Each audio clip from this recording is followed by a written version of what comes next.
আপনি কি কখনো কাউকে এতটা ভালোবেসেছেন যে তাকে ছাড়া জীবন কল্পনাই করতে পারেননি?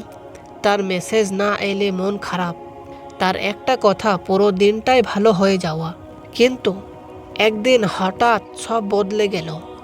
সে আর নেই, কথা বলে না, আপনি একা। এই অনুভূতিটা খুবই পরিচিত, তাই না? আজকের যুগে প্রেম, সম্পর্ক, ব্রেকআপ এগুলো খুব কমন। কিন্তু একটা প্রশ্ন, ইসলাম আসলে এই বিষয়গুলো সম্পর্কে কি বলে? প্রেম খারাপ না, কিন্তু প্রথমেই একটা কথা বলি, ভালোবাসা খারাপ না, এটা মানুষের স্বাভাবিক অনুভূতি। আল্লাহ নিজেই মানুষের হৃদয়ে ভালোবাসা সৃষ্টি করেছেন। কিন্তু সমস্যা হয় যখন এই ভালোবাসা সঠিক পথে থাকে না। আজকের অনেক সম্পর্ক শুরু হয় চ্যাট দিয়ে, তারপর কথা, তারপর অ্যাটাচমেন্ট, কিন্তু কোনো হালাল ভিত্তি নেই। এখানে শুধু হয় সমস্যা, হারাম সম্পর্কের বাস্তবতা।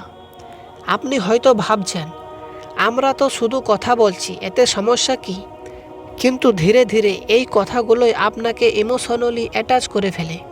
আপনি তাকে ছাড়া থাকতে পারেন না, আপনার মন তার ওপর ডিপেন্ড হয়ে যায়। আর এক সময় যখন সম্পর্ক ভেঙে যায়, আপনি ভেঙে পড়েন। কারণ আপনি আপনার হৃদয় এমন কাউকে দিয়েছেন যার সাথে আপনার হালাল সম্পর্ক ছিল না। ব্রেকআপ কেন এত কষ্ট দেয়? কারণ আপনি শুধু একজন মানুষকে হারান না, আপনি হারান আপনার আশা, আপনার অভ্যাস, আপনার স্বপ্ন, আর সবচেয়ে বড় কথা, আপনি হারান আপনার ভেতরের শান্তি। তখন মনে হয় সব শেষ। কিন্তু এখানেই একটা গভীর সত্য আছে, ইসলামের দৃষ্টিভঙ্গি। ইসলাম আপনাকে ভালোবাসা থেকে বিরত রাখে না, কিন্তু ইসলাম বলে ভালোবাসা হোক হালাল পথে। বিয়ে, এটাই হলো সেই সুন্দর পথ যেখানে ভালোবাসা নিরাপদ, সম্মানজনক এবং বরকতময়। ইসলাম চায় আপনি কাউকে ভালোবাসলে তার সাথে দায়িত্ব নিন, শুধু ইমোশন না, কমিটমেন্ট। কেন ইসলাম হারাম সম্পর্ক থেকে দূরে থাকতে বলে? কারণ আল্লাহ জানেন এই পথ শেষ পর্যন্ত আপনাকে কষ্টই দেবে। শুরুতে ভালো লাগবে, কিন্তু শেষটা পেনফুল হবে। এটা আপনি নিজেই হয়তো অনুভূতি করছেন। ব্রেকআপ শেষ না, নতুন শুরু। আপনি যদি এখন ব্রেকআপের মধ্যে থাকেন, তাহলে একটা কথা মনে রাখুন, এটা আপনার শেষ না। হয়তো আল্লাহ আপনাকে এমন কারো থেকে দূরে রেখেছেন যে আপনার জন্য ভালো ছিল না। হয়তো আপনি যাকে চাইছিলেন সে আপনার জন্য ঠিক ছিল না, আর আল্লাহ আপনাকে আরও ভালো কিছু দিতে চান। কি করবেন এখন? 1. আল্লাহর দিকে ফিরে যান, নামাজ শুরু করুন, দোয়া করুন। 2. নিজেকে সময় দিন, নিজেকে হিল হতে দিন।